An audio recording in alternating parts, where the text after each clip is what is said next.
Hello hi friends, అందరికీ నమస్తే. అందరూ ఎలా ఉన్నారు? నేనైతే చాలా బాగున్నాను.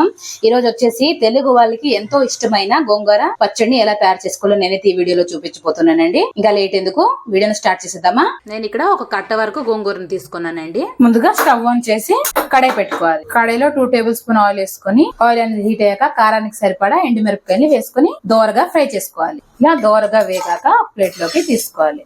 ఇప్పుడు ఈ ఆయిల్ లో 1/2 టేబుల్ స్పూన్ మెంతులు, 1 టేబుల్ స్పూన్ జీలకర్ర, అలాగే 1 టేబుల్ స్పూన్ ధనియాలను కూడా వేసి దోరగా వేపుకోవాలి. ఇలా దోరగా ఫ్రై అయ్యాక అదే ప్లేట్లోకి తీసుకోవాలి. ఇలా చల్లారాక ఒక మిక్సీ జార్ లోకి వేసుకోవాలి. దీంట్లోనే టేస్ట్ కి సరిపడా రాళ్ళు ఉప్పుని వేసుకుంటున్నానండి. ఇలా మెత్తగా పౌడర్ లా చేసి పక్కకు పెట్టుకోవాలి. ఇలా శుభ్రం చేసి అదే కడాయిలోకి వేసుకొని మీడియం ఫ్లేమ్ లో పెట్టి మ్యాష్ అయ్యేంత వరకు బాగా ఫ్రై చేసుకోవాలండి. ఇలా ఫ్రై అవ్వడానికి ఒక 3-4 నిమిషాలు పడుతుందండి.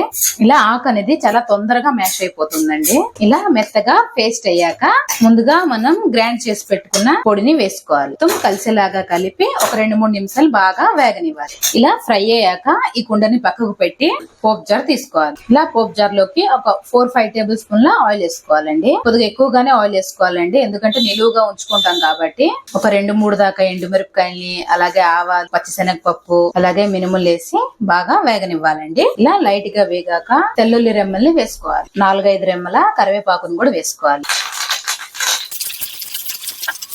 ఇలా వేగాక ఇప్పుడు మనం పచ్చడిలోకి వేసుకోవాలి. ఇలా వేసుకొని మొత్తం కలిసేలాగా ఇంకోసారి కలుపుకోవాలి. ఈ పచ్చడి అనేది చల్లారాక ఒక గాజు సీసాలో స్టోర్ చేసుకుంటే ఈ పచ్చడి అనేది 10 రోజుల వరకు నిలువగా ఉంటుందండి. అంతేనండి, చూసారు కదండి ఎంత ఈజీగా, ఎంత సింపుల్ గా గోంగూర పచ్చడి అనేది రెడీ అయిపోయిందో. మీకు గనుక నచ్చితే ప్లీజ్ లైక్ చేయండి, అలాగే సబ్స్క్రైబ్ చేసుకోండి ఫ్రెండ్స్. బాయ్.